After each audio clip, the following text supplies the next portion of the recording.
Dans la vidéo précédente, nous avons montré que LP, avec un L droit, est un espace vectoriel normé. Dans cette vidéo, nous allons regarder plusieurs propriétés de cet espace vectoriel normé, à commencer par la première, c'est un espace vectoriel normé complet, ce qui s'appelle un espace de Banach. Alors faisons la démonstration tout de suite. Commençons par le cas P égale plus l'infini. Donc on regarde l'ensemble L infini avec un L droit. On veut démontrer que cet espace vectoriel normé, on sait qu'il est espace vectoriel normé, hein, on sait que c'est un espace vectoriel normé, on l'a vu à la vidéo précédente, eh bien ce qu'on veut faire, c'est montrer qu'il est complet. Bon, pour montrer qu'il est complet, je prends une suite de Cauchy, et je vais, une suite de Cauchy donc d'éléments de cet espace, hein, de LP, de l'infini, et je vais vouloir démontrer qu'elle converge dans l'infini. Bon.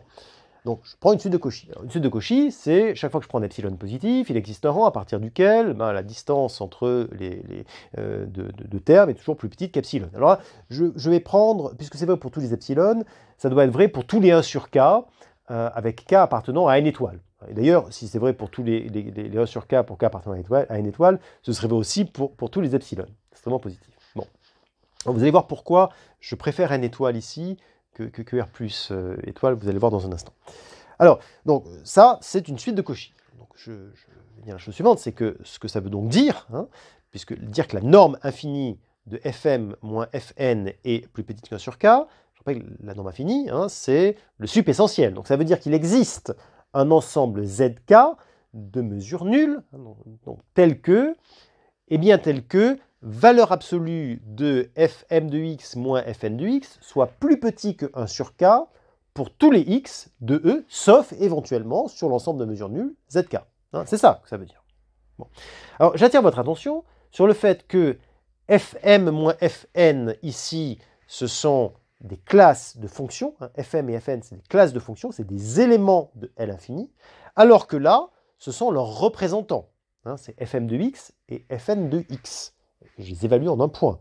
Hein, et ça n'a de sens, évidemment, que pour les fonctions. Donc attention, c'est la même notation pour deux choses qui sont quand même légèrement différentes. Bon. Donc, voilà ce que nous avons. Donc nous avons notre Fm de x moins Fn de x plus petit que 1 sur k, donc presque partout, mais non pour tous les x de E, sauf sur éventuellement Zk. Et je vais appeler Z la réunion de tous les Zk.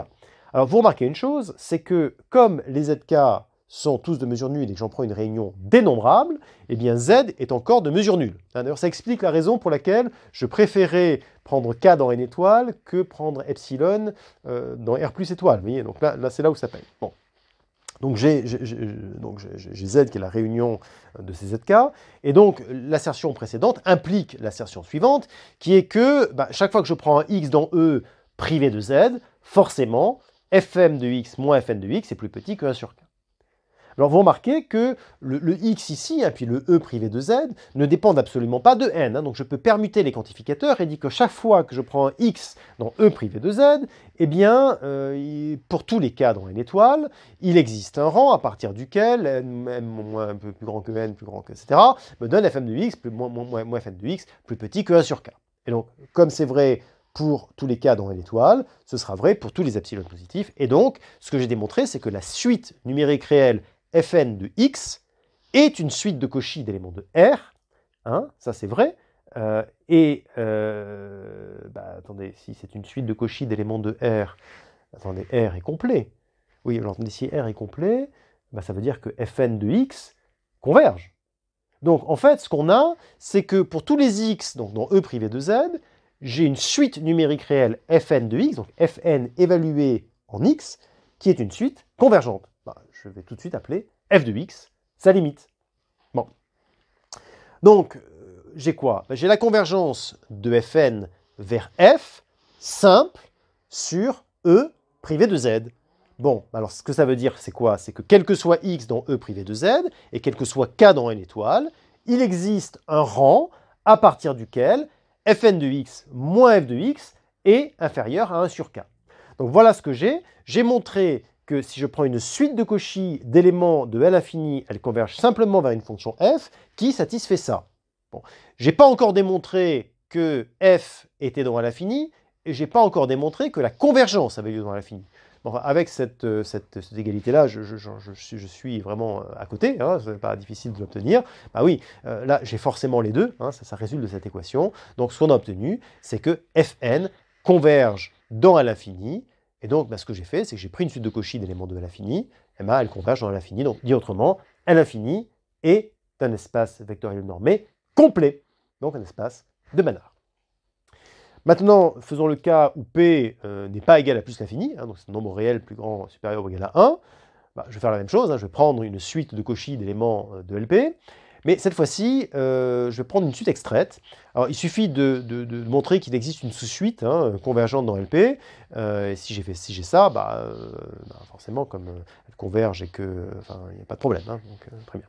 Donc, je vais extraire une suite FNK, telle que FNK plus 1 moins FNK en norme P soit plus petit que 1 sur 2 puissance K. Alors pourquoi je prends 1 sur 2 puissance K? Parce qu'après je vais faire des sommes et du coup ça me permet d'avoir la bornitude. Donc il faudra falloir qu'à droite j'ai une série convergente. Donc je vais noter Gn, la somme des Fnk plus 1 moins Fnk, et ce qui va se passer, c'est que la norme P de Gn, je vais l'écrire comme la somme des Fnk plus 1 moins Fnk, donc finalement, par l'inégalité triangulaire, je vais montrer que c'est plus petit qu'une somme de 1 sur 2 puissance k, puis quand je fais la somme de tout ça, ça va être plus petit que 1. Voilà. Donc, je vais pouvoir avoir les théorèmes de convergence qui s'appliquent et me dire que Gn de x converge vers G de x presque partout. Donc là, quand je dis Gn de x, c'est vraiment la suite numérique. Bon. Alors, ce qui va se passer, donc, c'est quoi? C'est que si j'ai une suite de Cauchy d'éléments de LP, je prends deux entiers S et T avec S supérieur à T, eh bien, je vais écrire FNS moins FNT, je vais du coup écrire c'est FNS moins FNS moins 1, plus FNS moins 1 moins FNS moins 2, et ainsi de suite jusqu'à FNT. Une fois que j'ai ça, je vais avoir du coup que FNS moins FNT, c'est G moins GT moins 1. Et donc, ça va être, ça va me donner du coup que ma suite FNK est une suite de Cauchy pour presque tout X. Oui, mais là, vous voyez, c'est une suite de Cauchy dans R, puisque c'est une suite numérique. Donc, c'est une suite qui va converger. Et du coup, je vais appeler f de x sa limite. Et une fois que j'ai fait ça, eh bien, j'ai quoi? J'ai f moins fnt qui est plus petit que g moins gt moins 1. Et donc, f moins fnt est plus petit que g. Ah oui, donc là, je suis en mesure de faire quoi? Regardez, hein. J'ai toutes les hypothèses qu'il faut pour appliquer le théorème de convergence dominée. Donc, je vais avoir f dans LP et la convergence dans LP, ce qui est évidemment le résultat attendu. Donnons encore une propriété intéressante, le fait que L2 est un espace de Hilbert. Donc là, jusqu'à présent, j'ai pris des LP, donc c'est des espaces vectoriels normés de Banach, complets dans des espaces de Banach, et je dis, pour L2, c'est même mieux que ça, c'est un espace de Hilbert. Pourquoi? Parce que, regardons, l'application qui a FG associe l'intégrale sur E de FG. Alors, elle est bilinéaire, hein, ça vient de la construction de l'intégrale, ça c'est pas très difficile. Elle est symétrique, hein, ça aussi c'est pas très difficile, hein, le produit, très bien. Positif, oui, parce que si je fais l'intégrale de f carré, c'est positif. Et puis elle est définie, alors définie, ça vient du fait qu'on a LP. Hein, c'est-à-dire, c'est l'intégrale de f carré égale 0, ça me donne que f égale 0. Hein, attention, au niveau des classes, hein, pas au niveau des fonctions. Bon, donc là, effectivement, on a tout fait pour que ce soit défini. Donc, ce qui va se passer, c'est qu'on a bien un produit scalaire. Bon, c'est un produit scalaire sur L2. Et puis, on a également vu que... donc, c'est un espace pré-hilbertien. Hein, mais on a également vu qu'il est complet pour la norme induite par le produit scalaire. Et la norme induite par le produit scalaire, c'est quoi? C'est la norme 2. Donc, ce qu'on a démontré, c'est que c'est un espace de Hilbert. Vous voyez, donc ça, c'est remarquable. Ça, c'est extrêmement important. L2 est un espace de Hilbert. Je vais maintenant énoncer le théorème de Riesz. Alors, on avait déjà entendu parler d'un théorème de Riesz pour les espaces de Hilbert. Là, ça va être un théorème de Riesz plus général, ce sera pour les LP, donc mais ce sera pour des espaces qui ne sont pas forcément des espaces de Hilbert. Alors, je vais prendre P dans 1 plus l'infini, un nombre réel, supérieur à 1, et Q sont conjugués. Bon. Eh bien, donc je ne prends P n'est pas autorisé à être égal à plus l'infini. Hein. Donc c'est vraiment un nombre réel. Donc chaque fois que je prends une application continue qui va de LP dans R, donc ça veut dire autrement dit, un élément du dual hein, de LP', eh bien il existe un unique élément dans LQ tel que cette application linéaire phi s'exprime comme l'intégrale de f fois g. Voilà. Ça, c'est le théorème de Riesz. Alors, au lieu de noter LP, etc., on va juste noter LP. Hein. Donc, ce qu'on est en train de dire du coup, c'est que chaque fois que je prends un élément du dual de LP, eh bien, il est représenté de manière unique par un élément de LQ, où Q est le conjugué de P, hein, c'est-à-dire que 1 sur P plus 1 sur Q est égal à 1. Et en plus de ça, on a l'égalité des normes, hein, donc la norme de phi dans LP', hein, dans le dual, est égale à la norme de l'élément G dans la norme Q, donc LQ. Bon. Alors, comment est-ce que ça se démontre? Eh bien, je mets un pointeur là dans les notes de cours, donc je vous invite à regarder ça. Alors, il y a un corollaire immédiat, c'est que quand on a ce type de théorème, hein, donc finalement, on a une identification possible entre un espace et un autre, eh bien, en général, du coup, on écrit l'égalité. Alors, c'est un petit abus, hein, mais on identifie simplement LP' avec LQ. Alors, je voudrais vous faire remarquer plusieurs choses. La première, c'est qu'on a exclu l'infini hein, du terme de Riesz parce que le dual de L infini n'est pas L1. Donc, vous voyez, on pourrait dire, bah, attendez, je prends le conjugué de l'infini c'est 1. Alors oui, le conjugué de l'infini c'est 1, mais là, le théorème n'est pas vrai dans ce cas-là. C'est-à-dire que le dual de L infini, alors, il est beaucoup plus gros que L1. Il contient L1, mais il est beaucoup plus gros. Deuxième chose, lorsque P égale 2, alors, le conjugué de 2, c'est 2. Hein, un demi plus un demi, ça fait 1, comme vous le savez. Et donc, le dual de L2, c'est L2. Bah oui, forcément, puisque L2 est un espace de Hilbert. On le savait, enfin, c'est cohérent avec le fait que c'est un espace de Hilbert. Les espaces de Hilbert sont toujours, on peut toujours les identifier à eux-mêmes, justement par le théorème de Riesz, qu'on avait vu dans le chapitre 2. Hein, donc, je vous invite d'ailleurs à revoir ce chapitre 2 si vous avez oublié. Alors, on va noter les choses de la manière suivante. Donc, chaque fois qu'on a une application donc linéaire continue hein, de LP dans R, donc un élément de LP', on a un élément G de LQ. Eh bien, ce qu'on va faire, c'est qu'on va noter, hein, pour F dans LP et G dans LQ, on va noter avec des crochets l'intégrale de FG. Alors, ce n'est pas un produit scalaire, sauf dans L2, hein, ça s'appelle un crochet de dualité. D'accord? Donc, définition, hein, c'est une notation. Hein, donc, voilà. Donc, crochet FG, quand je mets à gauche un élément de LP et à droite un élément de LQ, bah, c'est l'intégrale de FG. Voilà. C'est pas le crochet de dualité. Bon, puis c'est bien défini. Bon. Donc, avec ces notations, ce qu'on est en train de dire, c'est que quand j'écris phi de F, où phi est un élément de LP', eh bien, et G est un élément de LQ, eh bien, phi de F, je peux l'écrire crochet de dualité, G, F, et G qui est l'élément de LQ qui représente l'élément phi. Voilà.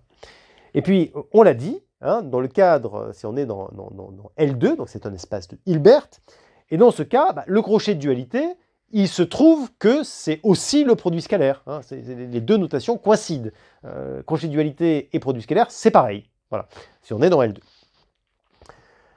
Alors, nous allons donner un théorème également très intéressant, qui est le théorème suivant. Si P est un nombre réel supérieur ou égal à 1, donc là encore j'exclus P égale plus l'infini, ce ne sera pas vrai pour l'infini, eh bien l'ensemble des fonctions continues à support compact, hein, donc ça veut dire qui sont nulles à l'extérieur d'un ensemble compact, eh bien ce sont ces fonctions continues à support compact, elles seront denses dans LP. Bon. Et en fait, on peut même faire beaucoup mieux que ça. On peut même prendre encore un ensemble encore plus petit que continu à support compact. On peut même prendre les fonctions qui sont C infini à support compact.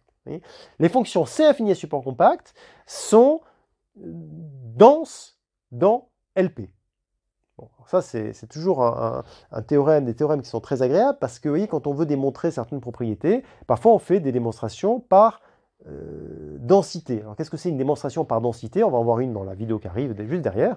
Ce qu'on fait, c'est qu'on dit, voilà, je démontre, je veux démontrer une certaine propriété pour tous les éléments de LP.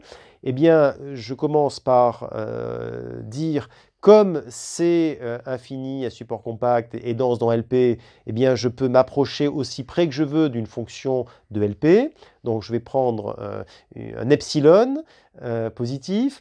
Je peux garantir que ma fonction f de LP est à moins de epsilon sur 2 de distance de ma fonction C infini à support compact.